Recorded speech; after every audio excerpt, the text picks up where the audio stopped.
சின்ன முருகைய சிங்கார முருகைய சின்ன சின்ன முருகைய சிங்கார முருகைய கொஞ்சி கொஞ்சி தமிழ் பேசும் செந்தில் வடிவேலனவ கொஞ்சி கொஞ்சி தமிழ் பேசும் செந்தில் வடிவேலனவ சின்ன சின்ன முருகைய சிங்கார முருகைய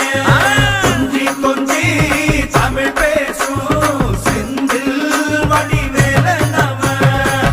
சுப்பிரமணிய சாமி என்பார், கார்த்திகேயன் என்பார், சுவாமிநாதன் என்பார், முக அமுதன் என்பார், பாலசுப்பிரமணியன் என்பார், கருணாகரன் என்பார், கதிர்காம கந்தன் என்பார், கதிர்வேல சுவாமி என்பார்.